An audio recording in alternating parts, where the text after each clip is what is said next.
자, 본인들이 쓴 주기율표 어느 정도까지 채워져 있을까? 네. 주기율표라고 하는 거를 거의 처음 보죠. 그래서 이거 어떻게 채워야 되는지 잘 모르겠죠. 네, 그러네요. 실제로요, 여러분들이 알고 있는 것처럼 지구상에 있는 모든 물질은요, 사실은 여기 있는 칠판도 물질로 되어 있어요. 이거 막 쪼개요. 이거 막 쪼개면 나중에 아무것도 없어지나? 깨고 쪼개고 계속 쪼개다 보면 아무것도 없어지나? 아니요. 모든 물질은 쪼개다 보면 더 이상 쪼갤 수 없는 가장 작은 입자가 남아. 그래서 그 가장 작은 입자를 뭐라 그러니? 라고 하는 여러분들 더 이상 쪼갤 수 없는 가장 작은 입자를 여기 입자 그래서 잡 끝나요. 더 이상 쪼갤 수 없는 가장 작은 입자를 뭐라 그러게? 원자라고 불러요. 더 이상 쪼갤 수 없는 가장 작은 입자를 원자라고 부릅니다. 됐어? 근데 이러한 원자는 종류가 있을까 없을까? 종류가 있대요. 됐죠? 더 이상 쪼갤 수 없는 가장 작은 입자인 원자가 남는데 원자도요. 이런 원자가 있고 이런 원자가 있고 이런 원자가 있고 원자들에도 종류가 있다는 거죠. 자, 이 원자의 종류를 우리는 뭐라고 한다? 이걸 원소라고 불러요. 대리님, 원자의 종류를 원소라고 부르는데 자, 그러면 과학자들이 찾아봤겠죠? 물질을 구성하는 더 이상 쪼갤 수 없는 가장 작은 입자 원소에는 몇 종류가 있을까? 찾아봤는데 그래서 이 종류가 100여 종 있대요. 100여 종 있답니다. 정확하게 몇 개인지 왜 안 알려줘요? 라고 하면 지금까지 알려진 게 114개인데요. 계속 새로운 원소를 만들고 찾아나가고 있기 때문에 개수가 계속 바뀌어요. 그래서 몇 개라고 표현 안 하고 100여 개 또는 110여 개 이렇게 표현합니다. 자, 그러면 이렇게 100여 종류의 원소가 있는데 이러한 원소들을 하나하나 누구누구 이름 부르기가 너무 이름이 길고 복잡해. 그래서 전 세계 사람들이 모두 다 똑같은 기호로 나타나기로 했어. 그래서 원소들을 나타내는 기호니까 당연히 이름이 뭐겠어? 원소, 기호, 기초. 됐죠? 이러한 원소 기호로 원소들을 표현하려고 옛날에 있는 여러분들이 알고 있는 뭐 아리스토텔레스 이 시대부터도 원소들을 나타내는 기호를 막 만들었는데 그때는 예쁘게 그림을 막 화려하게 그리다 보니까 그림 그리니까 좀 복잡해. 됐어? 그래서 그렇게 그림 그리지 말고요. 원소 기호는 아주 간단한 뭘 쓰자? 알파벳으로 쓰자 그랬어요. 그래서 자, 이 알파벳으로 나타내는 거를 원소 기호의 기본으로 하자. 자, 그러면 알파벳으로 나타낼 때 첫 글자는요. 그 아이의 이름의 첫 글자를 따오면 돼요. 됐어? 네, 탄소는 영어 이름이 뭘까? 탄소는 영어 이름이 뭘까? 카본. 산소는 옥시건. 됐어? 이런 식으로요. 그 아이들의 이름의 첫 글자를 따와서 쓰는데 첫 글자는 첫 글자라는 게 티나게 반드시 대문자로만 쓰자 이렇게 표현했어.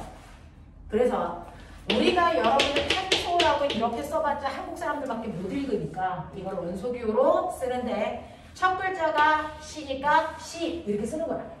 됐어? 네. 자, 근데 탄소뿐만 아니라 누구도 있냐면요.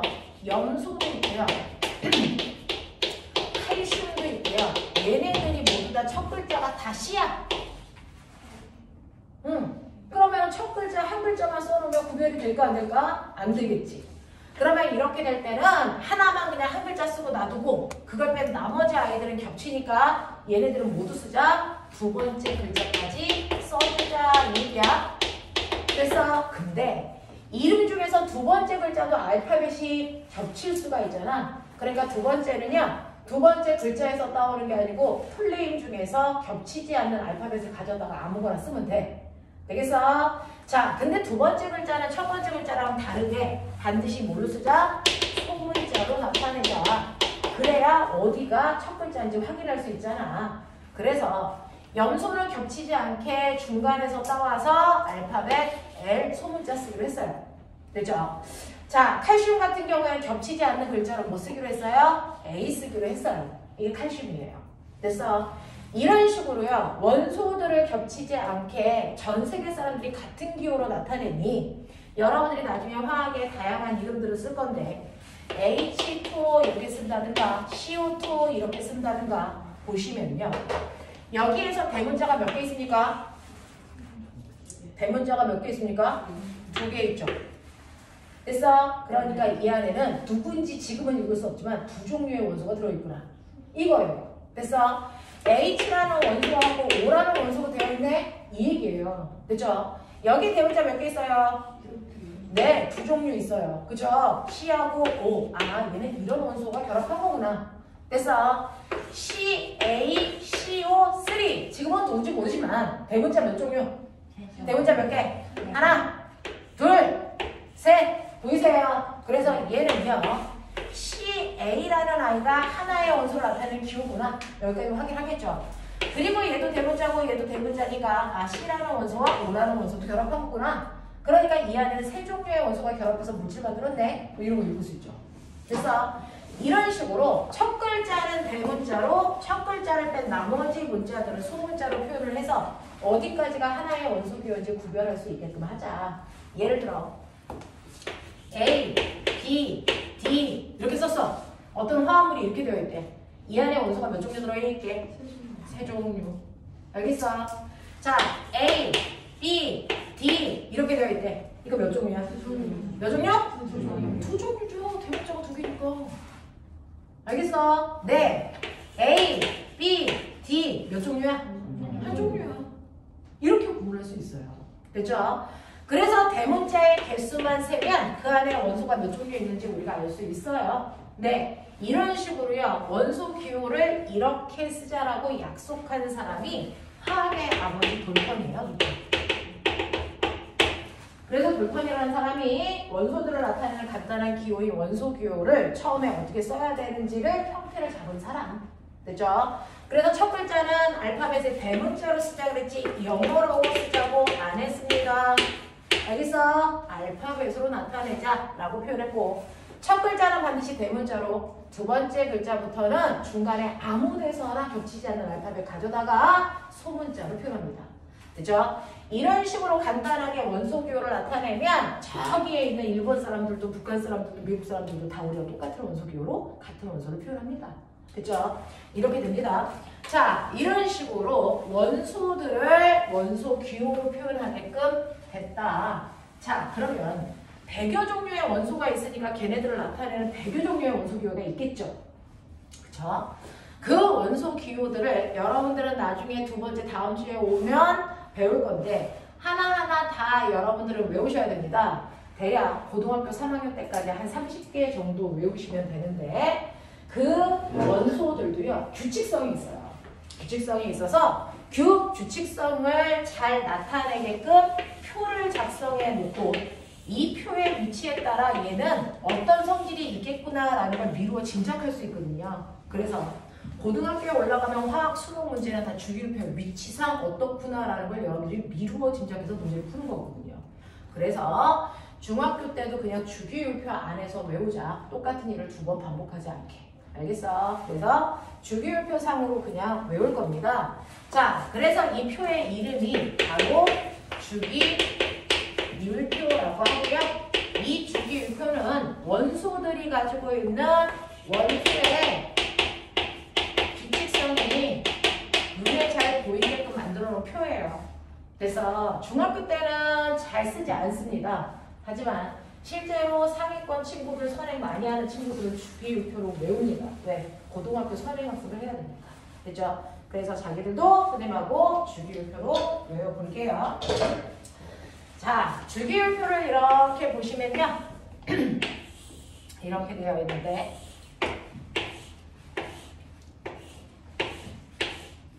주기율표가 너무 작다. 자, 이렇게 그렸어요. 자, 주기율표를 보시면 여러분들이 보시는 것처럼 세로줄이 있겠죠? 자, 이 같은 세로줄에 있는 애들이 성격이 비슷한 가족들이야.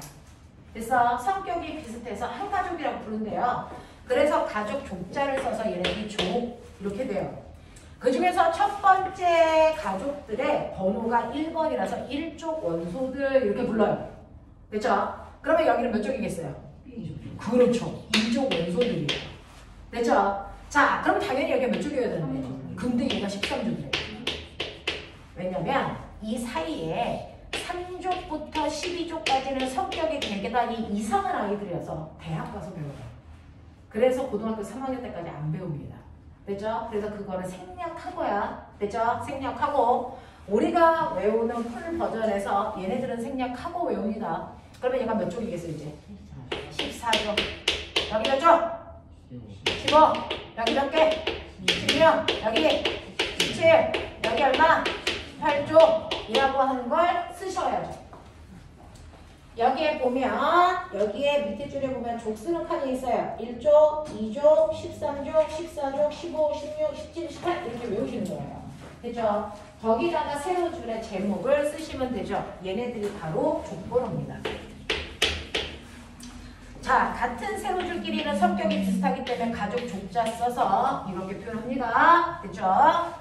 자, 그 다음에 가로줄을 우리가 뭐라 그러냐면 가로줄을 주기라고 불러요.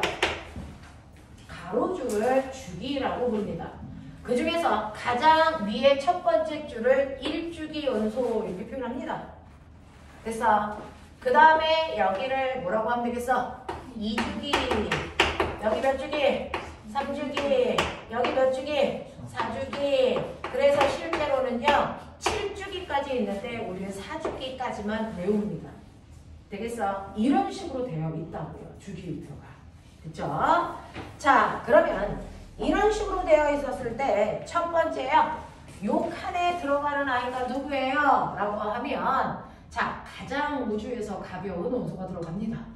누구냐면 그 아이의 원자 번호. 얘네 학교 가면은 출석 번호 있는 것처럼 얘네들도 번호를 쓴 거예요. 원자 번호 1번 H라고 쓰고 얘를 한국말로 수소라고 했습니다. 이제 아시겠어요? 자, 원자 번호 1번 H 수소가 첫 번째 들어갑니다. 첫 글자니까 대문자로 쓰셔야 되겠죠? 자, 그 다음에 두 번째 써주는 얘는 원자 번호가 2번인 아이가 여기 와요. HE라고 쓰고 한국말로 뭐라고 읽게? 그렇죠. 이게 헬리가스야. 그 풍선 속에 들어가 있는 이거라고요. 그죠? 자, 그 다음에 여기가 3번. 원자 번호 3번. 이 아이가 누굴까? LI. 리튬이 넣고 있습니다. 됐죠? 원자 번호 4번. BE. 읽을 수 있는 사람? 그렇죠. 베릴륨이야. 이렇게 읽어. 됐어. 그리고 여기가 원자 번호 5번 B라고 쓰고 뭐라고 읽을까? 붕소. 맞아. 그래도 좀 있네. 됐죠? 그 다음에 붕소 옆에가 원자 번호 6번 C라고 씁니다. 이게 바로 탄소고요. 지금 여러분들이 쓰는 연필씨만에 얘 들어있어요. 됐죠? 그리고 엄마가 좋아하는 다이아몬드도 얘로 되어 있는 겁니다. 탄소. 됐죠? 원자 번호 7번이 N이라고 써요. 공기 중에 제일 많은 기체. 공기 중에 제일 많은 기체가 뭐게? 질소입니다. 되겠습니까? 자, 그래서 원자 번호 7번인 이 아이는 질소라고 쓰시면 되겠죠. 자, 그 다음에 너네가 숨 쉴 때 반드시 필요한 기체. 산소. 그게 원자 번호 8번이고요. O라고 씁니다. 산소. 그 다음에 원자 번호 9번이 F라고 쓰고요. 한국말은 뭐라고 읽을까요? F를 풀, 유, 오, 린 이렇게 읽어요. 그래서 플로린이라고 읽는데 이거를 다른 말로 한국말 버전으로 다른 말로도 부르죠. 얘가 뭘 것 같아요? 아침마다 여러분들이 치약으로 칫솔질 하죠? 치약 속에 들어있는 게 뭐야? 불소입니다. 그래서 얘네들이 사실은 불소라고 하는 아이인데 이걸 원래 이름은 플로린이다. 되겠죠? 자, 그 다음에 원자 번호 10번 얘는요. 그래서 간판에 들어가 있어요. 네온 사인이라고 하죠. 그때 이 아이가 네온입니다. 네온, NE. 첫 글자는 대문자, 두 번째 글자 소문자. 기억하세요. NE. 그 다음에 원자 번호 11번 NA 누굴까? 그쵸? 소리 나는 데 읽어. 나트륨입니다. 나트륨. 알겠죠?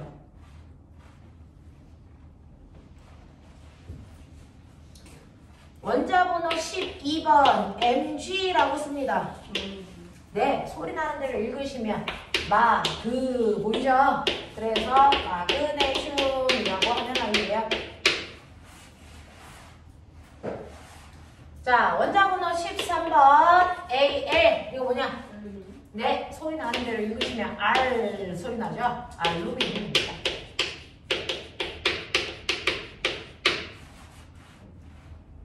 자, 원자번호 14번에 해당되는 겁니다. SI. 네, SI 주소입니다. 자, 그 다음에 P 15번입니다. 네, 이게 P가 인입니다. 그 다음에 원자번호 16번이 S. 이게 네, 여러분들이 옛날에 성냥 끝에 붙어있어 불을 잘 붙는 황이라는 아이죠. 황, S. 됐어? 황이라고요. 자, 그 다음에 원자번호 17번에 해당되는 거 CL. 됐죠?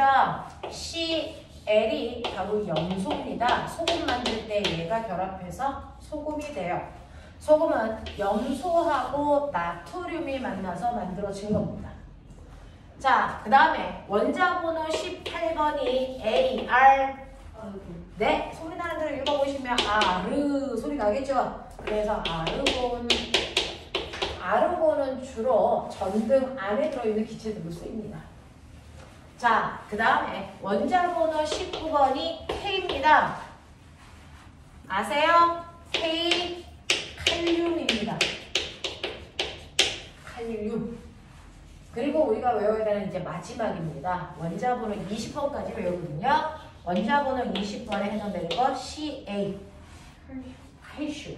그래서 우리 몸에 칼슘 어디 들어있게? 뼈에 들어가 있죠. 자, 여기까지는 위치에 따라서 정확하게 여러분들이 인지하고 계셔야 된다라는 겁니다. 이런 식으로 1번부터 20번까지요. 다음 주에 선생님이 계속 그래서 맨날 오면 주기율표 드릴 거예요. 외울 수 있는 최대한을 외워가지고 오시면 되겠습니다. 여기까지는 기본적으로 알고 계셔야 되고 이거 말고 여러분들 책에 있는 또 다른 것들도 있겠죠. 구리나 철, 은, 금 이런 것들도 배워요. 그죠? 그 아이들은 주기율표에 위치하고 상관없이 여러분들이 그냥 외워주시면 됩니다. 자, 얘가 누굴까요? AU, 금, AG, 이게 은, HG, 이게 수은. 그래서 내 한꺼번에 다 외우려고 하지 말고 오늘은 얘네들만 외우는데 그래서 이런 애들도 있어 보여드리는 거야. CU. 네. 그래서 얘가 불입니다. FE. 이게 철이죠. 그래서 뭐 이런 애들도 있단 말이야. 자, 그래서 이런 것들이 앞으로 여러분들이 대단원 1단원에 나오는 아이들입니다. 되죠? 그 중에서 여러분들이 주기율표를 외우고 나면 얘네들의 규칙성이 있기 때문에 나머지 뒷부분이 편해집니다. 그래서 처음에 얘네들을 좀 외우자. 자, 그러면 이름 다 썼습니까? 따진 거 없으니까. 자, 여기에서 선생님은 뻑큐라고 합니다. 뻑큐. 이렇게 하십시오. 보이세요? 됐어? 뻑큐 표시하십시오. 자, 이렇게 뻑큐 표시하시면 얘네들이 여러분들이 외운 20개들 중에서의 금속인 아이들입니다. 얘네들이 금속이에요. 됐어? 그러면 그걸 뺀 나머지는 금속이 아니란 얘기죠? 맞지만 나머지들은 금속이 아니야. 뭐라 그럴까? 비금속. 그래서 원소는 금속하고 비금속으로 나뉘거든요. 그 중에서 대략적으로 금속이 뭔지는 알고 가셔야 될 거 아닙니까? 여러분들이 외운 주기율표 20번까지 중에서는 이 뻑큐의 형태의 안에 들어가 있는 얘네들만 금속입니다. 리튬, 베릴륨, 나트륨, 마그네슘, 알루미늄, 칼륨, 칼슘. 알겠습니까? 얘네들이 금속이고 그걸 뺀 나머지들이 비금속이다라고 하는 겁니다. 되겠어? 네. 알겠어? 오케이. 자, 이런 식으로 되어 있어서 원소들을 이런 식으로 표현하면 전 세계 사람들이 다 똑같은 기호로 나타내는 거니까 저 사람이 관심을 가지고 있는 게 뭔지 그 나라 말을 별도로 외울 이유가 없다라는 거죠. 그래서 우리는 이렇게 같은 기호로 같은 원소들을 나타내기 시작했다. 이걸 원소기호라고 한다라고 하는 겁니다. 그래서 이런 식으로 간단하게 물질들을 원소 기호로 표현합니다. 우리는. 자, 그 중에서 여러분들은 제가 지금부터 5분 드립니다. 5분 동안 여기서 외울 수 있는 20개. 됐어? 네, 최대한 외워보죠. 5분 있다가 선생님이 주기율표 새로 드릴 거예요. 5분 안에 외울 수 있는 최대한을 외워보십시오.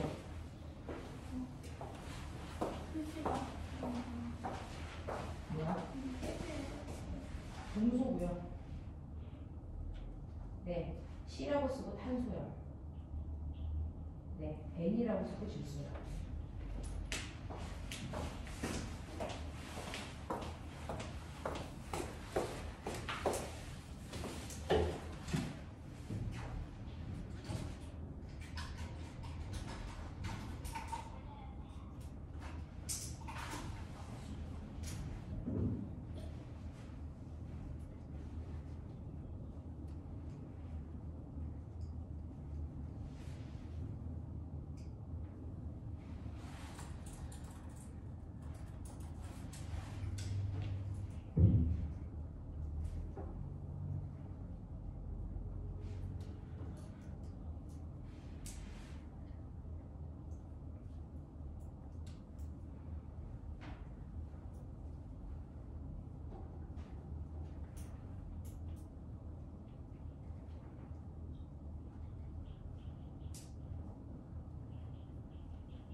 쓰실 때 원소 기호 한국말 이름 그죠?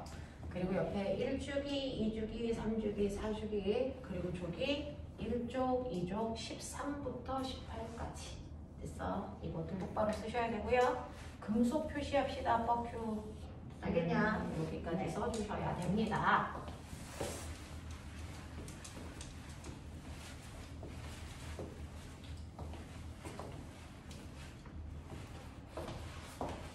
자, 이거는 한 번에 다 되지 않아서요. 선생님하고 수업하는 매 주마다 쓸 거라서 그래서 오늘 외울 수 있는 최대한을 외워보자라는 얘기입니다.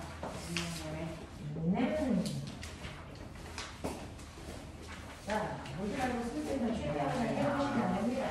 네.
교포시도 하셔야 되고요.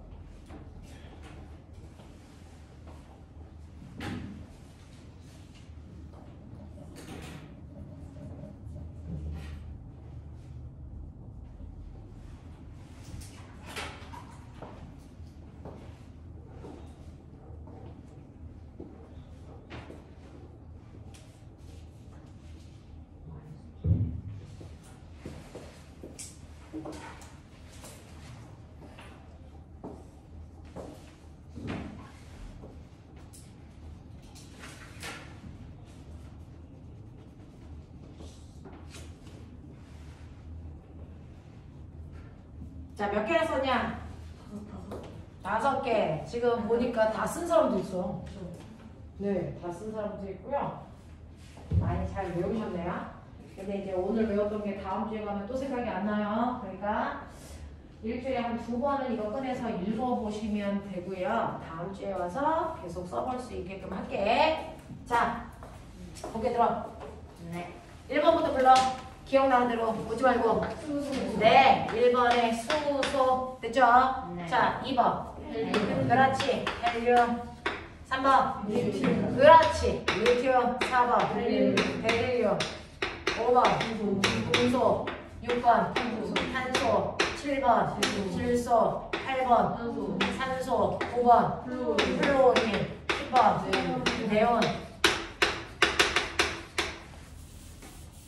11번 나트륨, 12번 마그네슘, 13번 알루미늄, 14번 효소, 15번 인, 16번 황, 17번 염소, 18번 아르곤, 19번 칼륨. 됐어. 20번 칼슘. 됐어. 그리고 워큐. 알겠습니까? 이렇게 외우셨어요. 자, 그러면서 여러분들이 알고 계세요. 얘를 뭐라고 하냐면 일족 원소. 맞아? 네. 이거 뭐라 그래? 이족 원소. 이게 뭐야? 그렇지. 13, 14, 15, 16, 17, 18쪽 원소. 이거죠? 네. 그래서 주기율표의 풀버전 1쪽부터 18쪽까지요. 원소들은 18개의 가족도로 되어 있어요. 알겠냐? 네. 자, 이거 뭐라고 해요? 1주기 원소는 몇 개? 2개. 이게 다예요. 됐죠? 2주기 원소 8개. 알겠습니까? 네. 그 다음에 얘는 3주기, 여기가 4주기, 실제로는 7주기까지 있는데 우리는 밑에 거를 안 해놓는 거죠. 알겠어? 여기까지만 끌고 가시면 고등학교 3학년 내용까지 다 한다. 알겠어? 고등학교 3학년 때까지는 주기율표 위치상 얘네들의 규칙성을 설명하고 문제를 푸는 건데 이 20개로 모든 걸 다 풉니다. 이게 바로 주기율표라고 하는 겁니다. 그래서 여러분들은 항상 선생님하고 주기율표의 기본을 기억해 두시면 되겠죠. 이렇게 되어 있는 표를 우리가 외운다고요. 됐죠? 이렇게 되어 있다. 자, 그러면 이런 식으로 지구상에 있는 모든 물질은요, 더 이상 쪼갤 수 없는 가장 작은 입자. 더 이상 쪼갤 수 없는 가장 작은 입자라고 물어보면 원자라고 해야 돼? 원소라고 해야 돼? 원자. 입자니까. 됐어? 원자입니다. 알겠어? 지구상에 있는 모든 물질은 더 이상 쪼갤 수 없는 가장 작은 입자, 원자로 되어 있고, 원자의 종류를 뭐라 한다? 원소. 몇 종류쯤 있어? 100여 종. 맞아요. 그 원소를 나타내는 가장 간단한 기호. 원소 기호. 원소계 뭐로 나타내는 거야? 그렇지. 알파벳이야. 알겠어? 알파벳으로 나타낸다. 첫 글자는? 대문자로요. 어디서 따와? 각각의 원소의 첫 글자에서 따와. 됐어? 두 번째 글자는? 네, 중간에서 따오면 되죠. 겹치지 않게. 어떤 걸로 나타내? 소문자. 이렇게 쓰라고 누가 그랬어?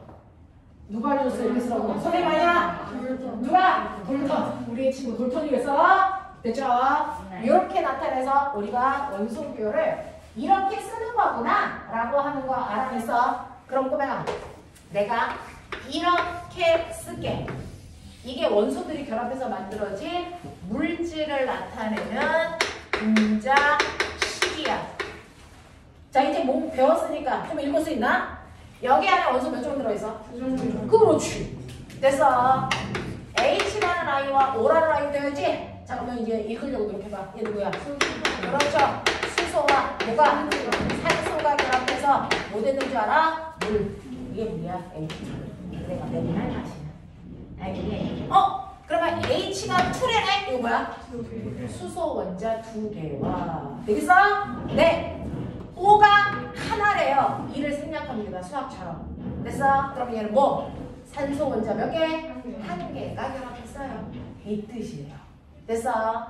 자, 그래서 수소 원자 2개, 산소 원자 하나가 결합해서 물방울을 만드는 건데 물방울 실제로는요. 산소 원자에 수소 원자 2개가 이렇게 붙어 있어요. 이게 물방울이야. 실제 모습이야. 여기 물방울이야. 됐어? 이렇게 생긴 게 물이야. 됐지? 또 이거 봐. 보여? 이런 애도 있다. 이런 애도 있다. 자, 이 안에 원소 몇 종류 있냐? 그렇지. 자, 뭐 있어? 탄소와 산소. 탄소 몇 개? 그렇지. 탄소 원자 1개와 또 산소 원자 몇 개? 2개가 결합해서 얘를 누구라고 그러지 아세요? 자, 뒤부터 읽어. 이산화탄소. 그렇게 읽은 거야. 그러면 이건 뭐라고 읽을래? 일산화탄소. 이렇게 읽는 거야. 알겠어? 네, 이렇게 읽어줘. 됐죠? 이게 바로 이산화탄소라는 아이입니다. 됐죠? 그 다음에요. 이런 것도 있대네. 몇 종류의 원소? 네, 대문자가 두 개잖아요. 되겠어. 자, 얘 누구야? 나트륨이 금속일까 비금속일까? 네, 뻑큐 들어가 있죠? 금속 원소가. 되겠죠? 네, Cl 염소 비금속 원소가 결합해서 만들어진 게 바로 한국말로 소금인 거지. 희한하지? 뭐 이런 거 있어. 되겠냐? 그래서 이렇게 너네가 원소만 잘 머릿속에 정리하시면요, 아무리 어려운 분자식을 딱 봐도 이거 뭔지 알겠다, 이런 거야. 알겠어? 네, 이런 재미가 있어야 공부도 하겠죠. 그래서 네, 그래서 여러 가지 물질들을 막 다 쓸 수 있어요. 선생님이 알고 있는 것 중에 제일 복잡한 거 CH3, COOH 뭐 이따 것도 있어. 제 이름이 식초야. 아세트산. 네, 여기야. 이게 뭐지? 탄소 하나. 수소 몇 개? 3개. 탄소 하나. 산소 하나. 산소 하나. 수소 하나. 이렇게 쓰는 이유가 있어. 분자 구조야. 얘는 탄소를 기준으로 해.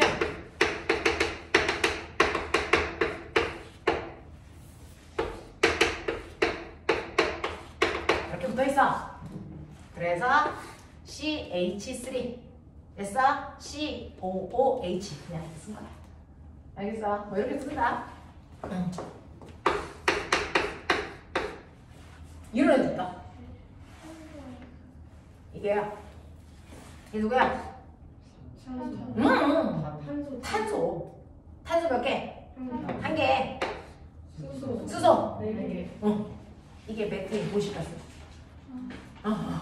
도시가스야. 아빠가 좋아하는 거. 뭔데? 아빠 뭐 좋아하셔?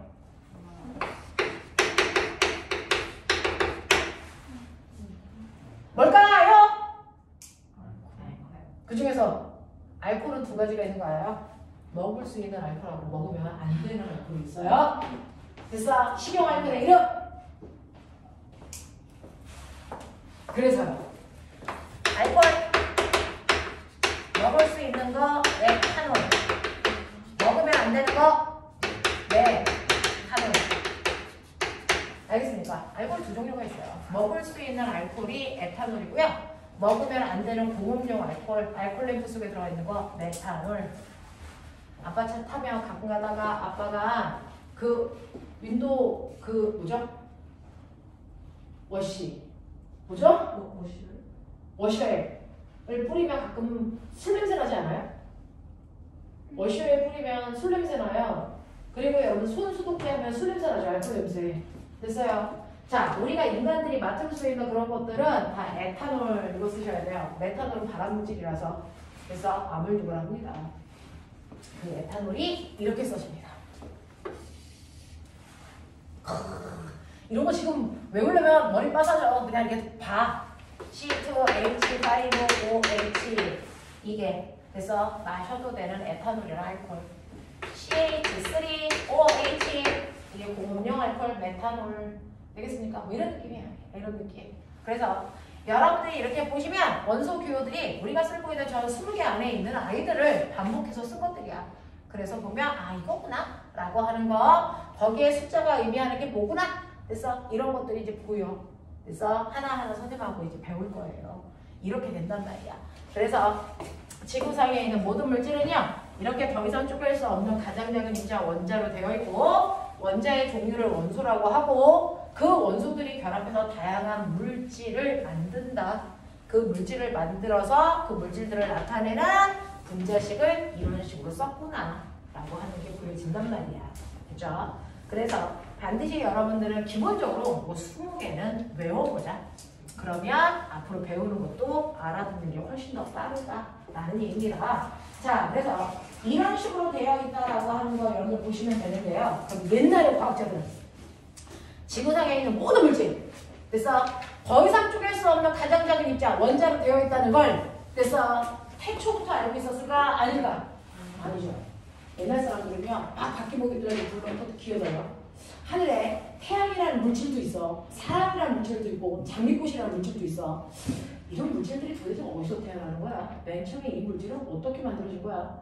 이 물질은 뭘로 구성되어 있어? 나 이런 고민들을 했단 말이야. 됐어? 그랬을 때요. 물질들이 어떻게 만들어져 있다, 물질들이 어떻게 구성되어 있다라고 하는 걸 설명하는 물질관이라는 게. 그래서 관자는 사고관자야. 물질에 대한 생각들을 정리한 그래서 학자들이 있단 말이야.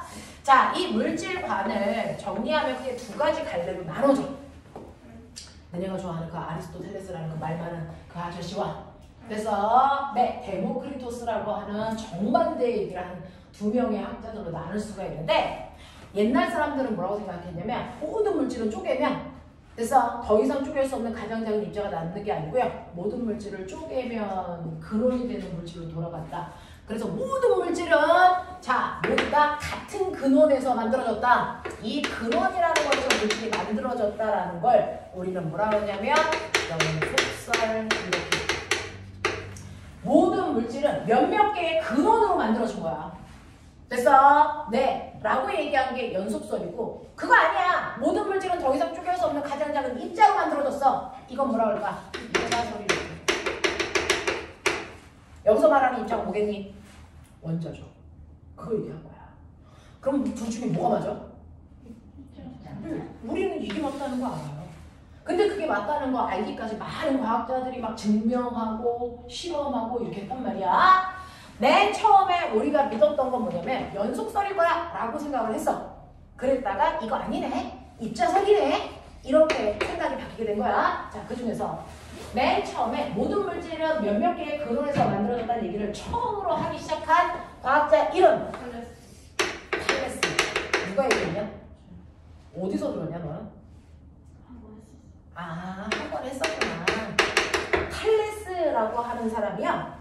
모든 물질은 딱 하나의 근원에서 다 태어난 거야. 근원이 다 똑같아. 그래서 딱 하나의 근원이니까 이거를 1원소설. 여기서 얘기하는 원소는요, 우리가 지금 쓰는 원소의 개념하고 달라. 그냥 하나의 근원이란 뜻이야. 됐어? 뭐게? 하나의 근원이 뭐게? 물. 모든 물질은 다 물에서 태어났다. 이렇게 얘기했어. 태양도 물에서 태어나고 사람도 물에서 태어난 거고 물이 모여서 사람이 돼. 알겠어? 왜 그렇게 생각했을까? 이 사람이 열나 똑똑한 사람이야. 실제로요, 너네 애가 나올 때요, 엄마 몸에서 양수라는 물이 먼저 터지고 나서 애가 나와요. 애가 뱃속에서 물속에 있었거든요. 아, 그 물이 나오고 나서 애가 나오는 걸 봐서 아, 물이 모여서 아이가 된 거구나. 이렇게 생각했고요. 집 앞에 옛날에는 배수 시설이 완벽하지 않아서 집 앞에 그냥 그래서 네, 썩은 물들이 고여있는 웅덩이도 있었단 말이야. 그 웅덩이가 물이 썩으면 시간이 지나면 하얀색 구데기가 생기지? 거기서 그래서 파리도 나오지? 이거거든요. 그래서 구데기가 물속에서 만들어졌다고 생각을 한 거야. 그래서 모든 물질의 근원은 물이야! 라고 생각했던 거야. 그래서 그 얘기를 한 사람이 탈레스라는 사람이에요. 자, 그리고 나니까 사람들이 얘가 얘기하고 나니까 진짜 물에서 모든 것들이 태어날까? 보니까 그런 것 같아. 그래서 그런 증거들이 막 보여. 자, 근데 단지 물 하나만 해서 되죠? 네. 바퀴벌레라고 하는 그렇게 이상하게 생긴 애하고 너네처럼 예쁘게 생긴 애가 같은 그룹에서 태어났는데 이렇게 달라? 이거 좀 아닌 것 같아. 근원이 한 개가 아닐 수도 있어. 몇 개? 근원은 4개야. 라고 얘기하기 시작하는 거야. 됐어? 4개의 근원에서 물질이 만들어지게 맞아! 자, 누가 얘기할게? 라부아제. 이 사람은 질량보존 목적도 설명한 사람이야. 됐어? 라부아제라고 하는 사람이야. 모든 물질은 4가지 근원에서 태어났다. 4원소설을 주장하게 된다. 자, 그럼 얘기해봐. 어딘가에서 영화에서 본 적도 있으면 돼. 그렇지! 물, 공기, 들어봤지? 이거야. 물, 공기, 그래서 이게 우리가 알고 있는 요일의 근원이 된 거야. 됐어? 요일의 근원이 된 거야, 얘네들이. 그래서 물, 공기, 흙이 만물을 구성하는 근본이야. 그래서 물에서 태어난 건 바퀴벌레랑 불에서 태어난 건 이렇게 됐어? 했단 말이야. 자, 그랬다가 그래서 그럼에도 불구하고 딱 4가지 근원에서 이렇게 셀 수 없는 많은 종류의 물질이 나왔다는 건 좀 어폐가 있어. 그래서 머리 열나좋고 말 엄청 많은 아저씨 하나 있지. 무슨 말만 했다고 다 아리스토텔레스래. 그치? 말 엄청 많은 아저씨 등장했죠? 누구? 아리스토텔레스.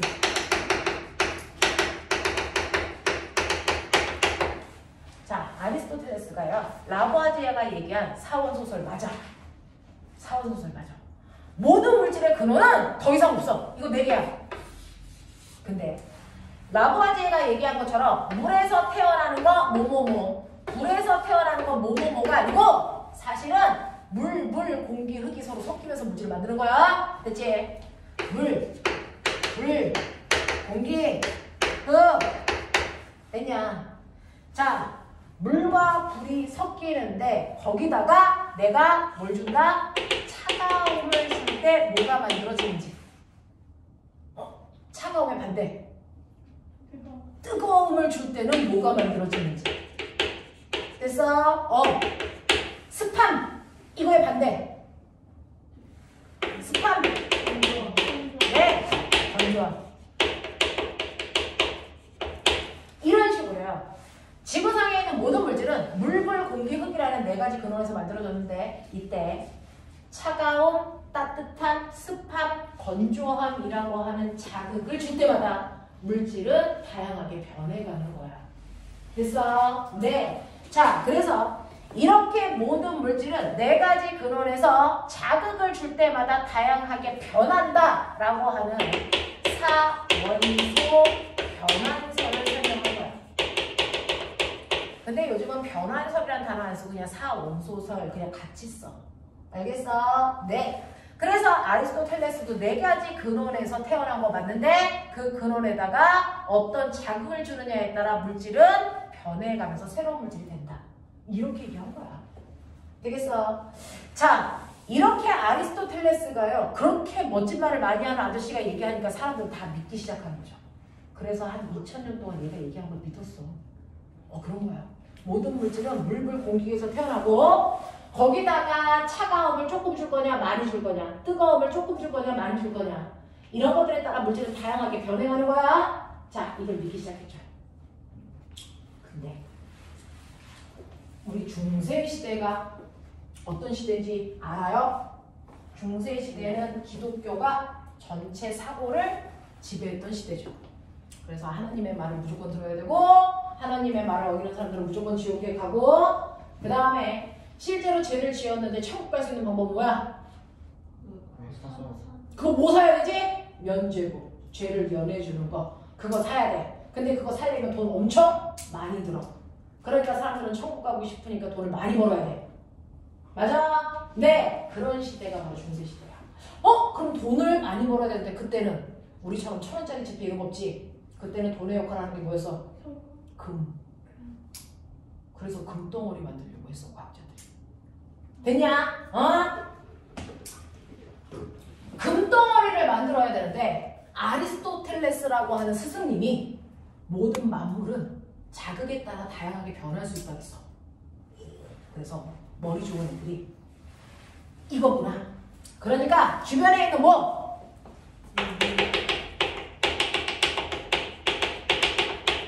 값싼 금속을 가져다가 내가 어떤 자극을 주느냐에 따라 이거 뭐 만들 수 있다? 금 만들 수 있다. 생각한 애들이 있지? 걔네들이 누구야? 연금술사들이지. 됐죠? 그래서 이러한 연금술이라는 게 탄생한 게 누구 때문이야? 얘 때문이야. 얘가 헛소리해서 그거 믿은 거야. 알겠어? 물질의 근원은 다 똑같고 자극을 뭘 줬느냐에 따라서 다양하게 변하기 때문에 물질을 가져다가 자극만 다르게 하면 얘가 다른 물질로 변할 수 있어. 그렇다면 값싼 금속에다가 다양한 자극을 줘보자. 그렇다면 어느 순간 얘가 뭐가 될 수 있다? 금이 될 수 있다. 나 그거 가지고 면죄부 사서 천국 가야지 라고 생각한 사람이야. 알겠어?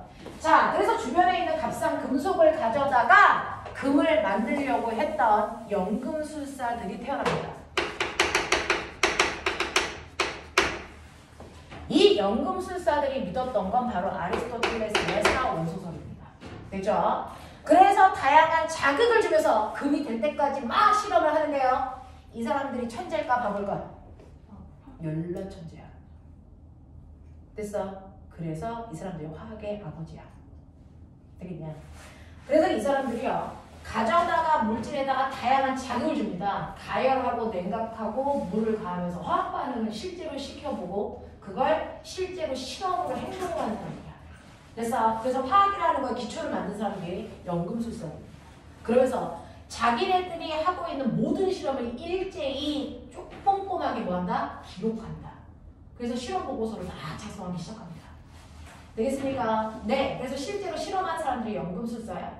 자, 그래서 막 터트려 보기도 하면서. 됐어? 이거 이렇게 했더니 이거는 뭐 만들었으면 좋겠네? 새로운 물질들을 막 만들어내는 사람들이야. 그래서 이때 폭발적으로 화학이 발전했어요. 됐죠? 연금술사들이 값싼 금속을 가져다가 금을 만들려고 했는데 자기의 목적을 달성한 사람이 있다 없다? 한 명도 없죠. 왜 그랬을까? 뭐가 들었을까?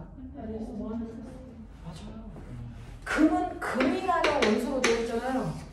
구리라고 하는 물질에다가 다양한 자극을 준다고 해서 원소의 종류가 달라질까요? 절대 아니잖아요.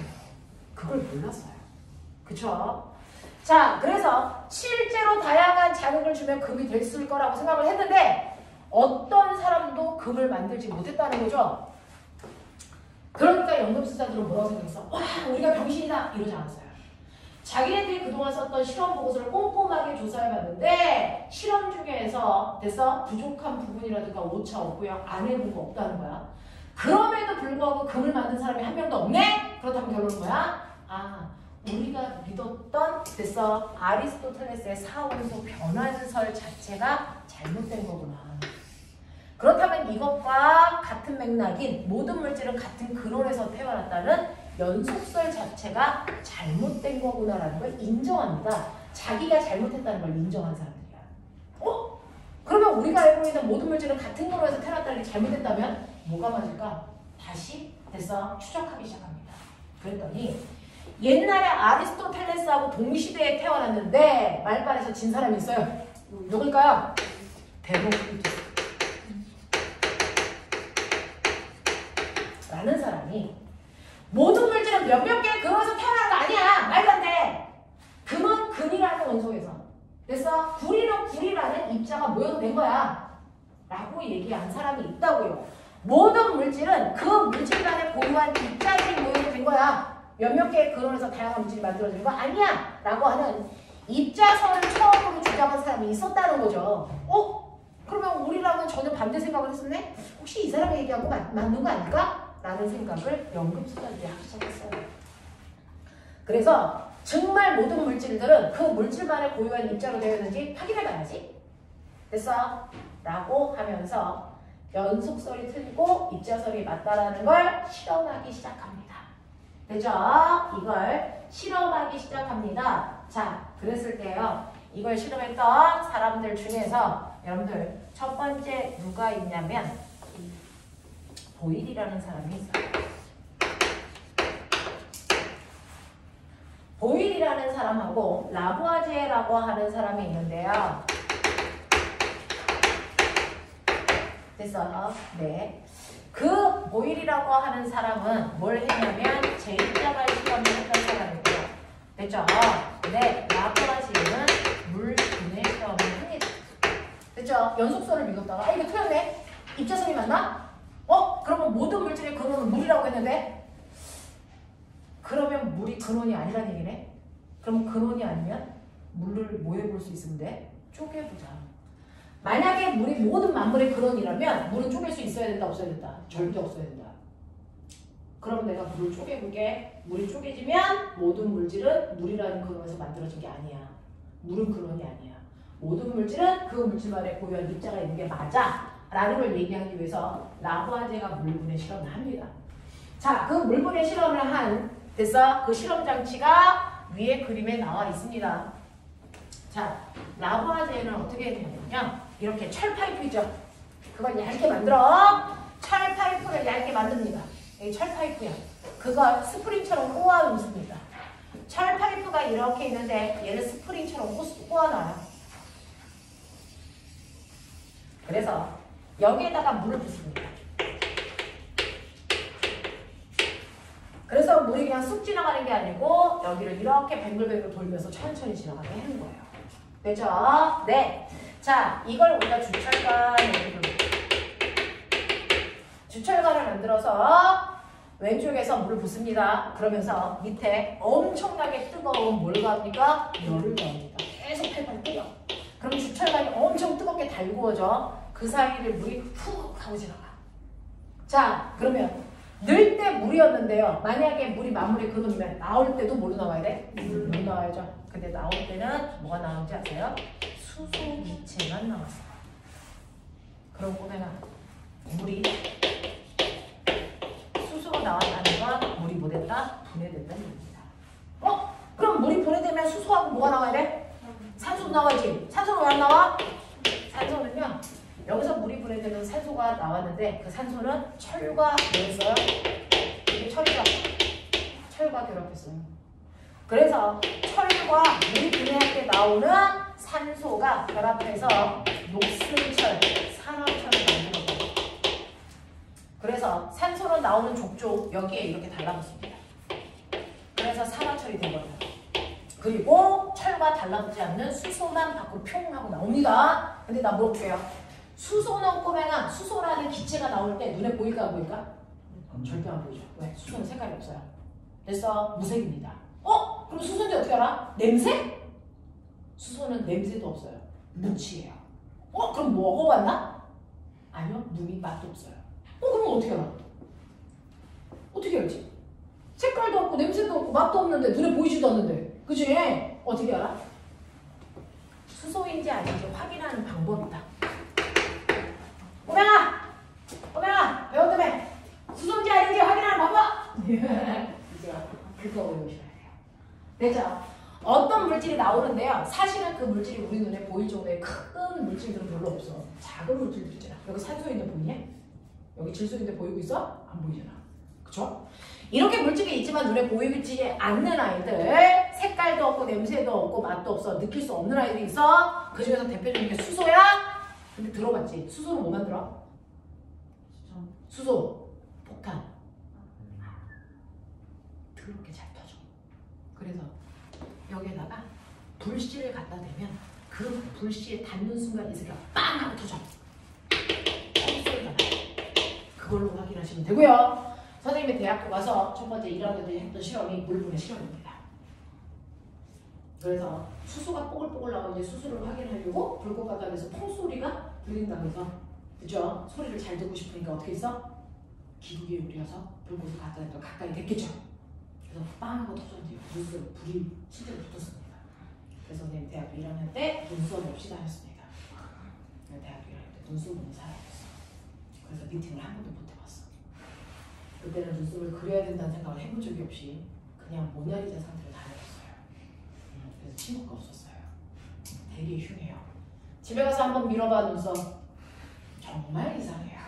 됐어? 네. 근데 여기만 탔잖아. 근데 꼬매가 되게 이상하게 여기만 있으니까 더 이상해. 그래서 그걸 다 밀었었죠. 그런데 잘 안 자라요. 오래 걸렸어요. 눈썹이 생겨나지. 되게 오래 걸립니다.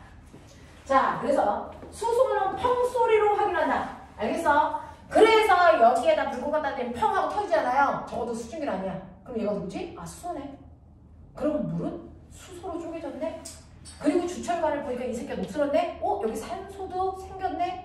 그럼 물속에 수소와 산소가 있었다는 얘기네? 이렇게 된 거야. 알겠어? 그래서 라부아지의 물분해 실험을 통해서요, 물이 만물의 근원이 아니라는 걸 확인하게 된다. 알겠습니까? 네, 그래서 연속선이 틀렸다라는 거 확인하고요. 그 다음에 보가 했던 실험도 있는데 그거 하기 전에 우리가 생각해봐. 이거 맨 처음에요. 주철관이요. 물분해 실험하기 전에 이 관이 100g이었다고 치자. 맨 처음에는 순수한 철이었거든. 근데 물분해를 하고 나니까 철이 뭘로 바뀌어? 산화철. 됐어. 네. 그러면 얘는 100g보다 무거워질까요? 가벼워질까요? 그대로일까요? 무거워지죠. 산소가 나가버리니까. 그래서 얘가 여기가 이렇게 나와요.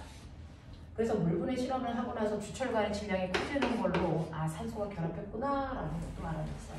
알겠습니까? 기억해 두시면 되고 요즘은 물분해 실험 어때요? 설마 집에 이런 주철관 있는 거 아니겠죠? 자, 요즘은 물분해 실험을 이렇게 합니다. 수조가 있어요. 거기다가 물을 이렇게 넣어요. 그리고 물이 가득 들어있는 눈금 실린더를 뒤집습니다. 여기 물이 꽉 차 있어요. 여기 물이 꽉 차 있습니다. 요즘은 물분해 실험할 때요. 가열하지 않고 전기고 가요. 됐어. 한쪽은 플러스, 한쪽은 마이너스 이렇게 꽂습니다. 됐죠? 네. 그러면 물이 분해되면서 수소와 산소로 쪼개지는데 나중에 조금 이따 배울게요. 수소는 마이너스 극으로 끌려갑니다. 그래서 마이너스 꽂힌 쪽으로 막 끌려가서 발생합니다.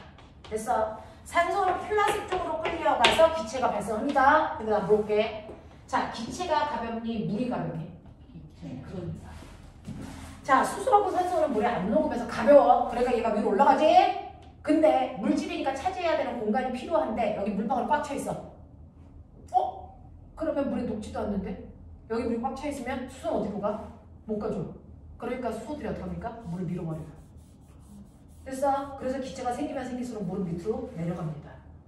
되겠니? 자, 그래서 기체가 발생하면서 물이 쭉쭉쭉쭉 빠져서 사실은 기체가 실제로 눈에 보이는 건 아닌데 물이 빠지면서 물높이의 변화가 생기는 걸 볼 수 있어요.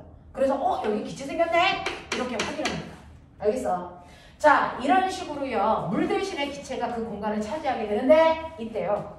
똑같이 10분 동안 가열을 해서 기체를 발생시켰는데 수소가 발생하는 쪽과 산소가 발생하는 쪽, 여기가 마이너스, 여기가 플러스라고 할게요. 자, 마이너스 쪽으로 무슨 기체가 발생하니? 수소.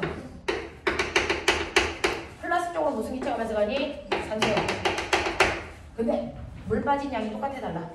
다르죠? 여기는 요만큼이 수소가 있다는 거야. 여기는 요만큼이 산소가 있다는 거야. 누가 더 많이 생겼어? 수소. 물 한 방울을 똑같이 분해했는데 수소가 더 많이 생겨? 이유가 뭐야? H2. 수소 2개 나올 동안 산소 몇 개 나와? 되겠어? 그래서 실제로 나오는 양이 수소와 산소의 부피비가 2대1이야. 그러니까 수소가 차지하는 부피가 20ml면 산소는 반드시 얼마만 차지해야 돼? 10ml를 차지해야 되기 때문에 부피가 절반밖에 안 돼. 그러면 너네 이거 안 가르쳐줄게. 이렇게만 그릴게. 그러면 이거 누구인지 알 수 있지? 양이 달라. 맞아? 이게 누구야? 수소야. 이게 누구야? 산소야. 수소가 생긴 쪽으로 봐서 얘는 마이너스 극이야. 얘는 플러스 극이야. 이렇게 가면 돼. 됐죠? 그리고 수소라고 하는 거 어떻게 알아? 불 갖다 대서 요 기체 속에다 불 갖다 대서 똥 소리 나는 걸 확인하면 돼. 되겠어? 산소인지는 어떻게 알아?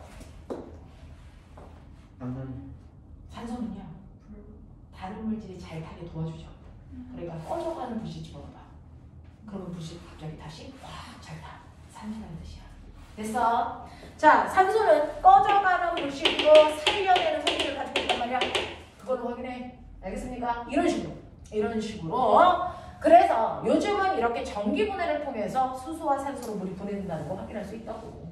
되겠지? 네, 이렇게 됩니다. 자, 이런 식으로 해서 물이 만물의 근원이 아니라는 걸 라부아지의 물분해 실험을 통해서 우리가 인지하게 된 거고요. 보호의 제2자관 실험 보여드릴게요. 보호라고 하는 연금술사가 했던 실험이 제2자관 실험이야. 왜 제2자관이야? 실험관이 정말 제2자 형태로 생겼어. 이렇게. 그래서 제2자관이야. 됐어. 네, 한쪽은 막혀있고요. 여기 뚫려있어요. 자, 그랬을 때요. 이 제2자관의 속에 아무것도 없게끔 해도 이 안에 뭔가 꽉 들어가 있죠. 내 눈에 안 보여도. 뭐게? 공기. 그죠? 공기가 꽉 차 있어요. 자, 공기라고 하는 입자가 꽉 차 있었는데 내가 열나 무거운 액체를 여기다가 부어버릴게요. 누굴까요? 그게 뭘까요? 온도계 끝에 있는 거. 네, 맞아요. 수온. 어떻게 쓴다 그랬지? HG. 됐어. 수온 액체를 집어넣어요. 수온 액체를 집어넣으면 수온 액체가 이렇게 들어가면서 여기에 이렇게 차 있겠죠? 맞아? 붙는 거야. 근데 아까 여기 눈에 보이지 않았지만 공기가 꽉 차 있었다며. 근데 내가 여기다가 수온을 부으면 원래 있던 공기 어디로 가?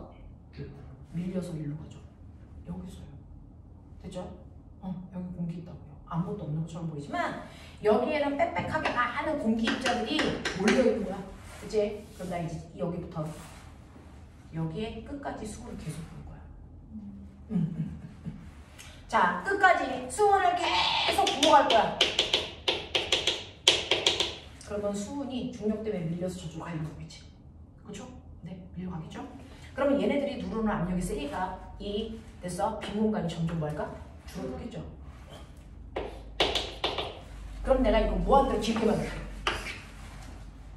그러면 이 빈 공간 없앨 수 있다 없다? 그걸 생각한 거야. 만약에 모든 물질이 그래서 몇몇 개의 근원으로 되어 있다면 공기라는 것도 압력을 가하면 그 근원으로 돌아가 버리면 돼. 물불 공기 흙으로. 되겠어? 근데 모든 물질이 더 이상 쪼갤 수 없는 가장 작은 입자로 되어 있다면 사실은 모든 물질들은 이렇게 입자로 되어 있다. 근데 아무리 빽빽해도 사실은 입자와 입자 사이에 이게 물질이라면 사실은 물질은 입자와 입자 사이에 뭐 빈 공간이 맞지? 모든 물질들이 입자로 되어 있다면 아무리 빽빽하게 입자들이 모여 있어도 입자와 입자 사이에 틈은 벌어져 있어야 돼. 그치? 네. 그러니까 모든 물질들은 입자와 빈 공간으로 되어 있을 거야 라고 생각한 게 입자설을 주장한 사람들이야. 됐어? 네. 그러니까 처음에는 공기가 이만큼 있다가 내가 여기를 계속 부으니까 공기가 있는 공간이 줄어는 줄어. 근데 어느 정도까지만 줄다가 더 이상 여기를 없앨 수 있냐면 없다라는 거야. 이유가 뭘까? 모든 물질들은 입자로 되어 있기 때문에 입자가 들어있어야 되는 공간은 반드시 필요하다. 그러니까 내 눈에는 아무것도 없는 것처럼 보이지만 이 안에는 공기 입자들이 빽빽하게 있기 때문에 아무리 네가 여기다가 수온을 더 부어도 이 마지막 공간은 줄일 수 없다. 근데 네가 더 부으면 이거 아예 터져버려. 빵! 알겠습니까? 네, 이렇게 됩니다. 공간을 없앨 수는 없습니다. 그러면 아까 요만큼 있다가 수온을 넣으니까 요만큼 줄었잖아. 공간이 줄긴 했잖아. 그러면 요건 뭐였어? 요거는 입자의 개수가 줄어든 거야? 입자의 크기가 줄어든 거야? 아니죠. 입자와 입자 사이에 빈 공간을 최대한 줄인 것 뿐이야. 입자의 개수, 크기 이건 변하는 게 아니야. 무슨 말인지 알겠죠? 됐죠? 네. 그래서 입자와 입자 사이에 빈 공간이라고 하는 이거를 옛날 사람들은 진공이라고 불렀어요. 그래서 입자와 입자 사이에 진공이라는 게 존재하는구나. 그래서 입자설이 맞아 라고 주장하게 됐다. 됐어? 그래서 보호는 제2차관 실험을 통해서 입자와 입자 사이에 진공이라고 하는 빈 공간이 존재한다는 거. 라보아제는 물분해 실험을 통해서 물은 만물의 근원이 아니라는 거. 알겠습니까? 네, 이런 것들을 실험하게 됐다. 자, 그래서 결론. 모든 물질이 몇몇 개의 근원이 연속설로 되어 있는 게 아니고 입자설로 되어 있어. 되겠습니까? 네, 그러면 그 입자를 찾아야지. 그 입자를 찾아야지 라고 했던 사람이 됐어. 맨 처음에 라보아제부터 찾기 시작했어요. 근데 라보아제는 약간 뻥쟁이야. 지구상에 있는 모든 물질 그래서 그 물질은 몇 개의 원소로 되어 있다? 33개. 이 사람이 연속설 주장하다가 연속설 틀렸네? 됐어? 그래서 모든 물질은 더 이상 쪼갤 수 없는 원소로 되어 있어. 됐어? 원자로 되어 있어. 그 원자가 33개의 종류 있어. 이렇게 얘기한 사람이야. 그러면서 이 사람은요. 물도, 불도, 소금도 더 이상 쪼갤 수 없는 입자라고 얘기했어. 옛날에는 지식이 없었으니까. 그랬다가 이거 입자 아니야. 그리고 이것도 원소 아니야. 소금은 더 쪼개져. 그래서 우리가 알게 되는 원소들을 그래서 일부 정확하게 찾아낸 사람이 우리의 친구 누구라고? 네, 이 사람이 한 66개 정도 찾아냈죠. 이렇게 된 거야. 그러면서 얘네들을 간단한 기호로 표현하게 줬다고. 알겠어? 이렇게 흘러가는 거야. 그죠?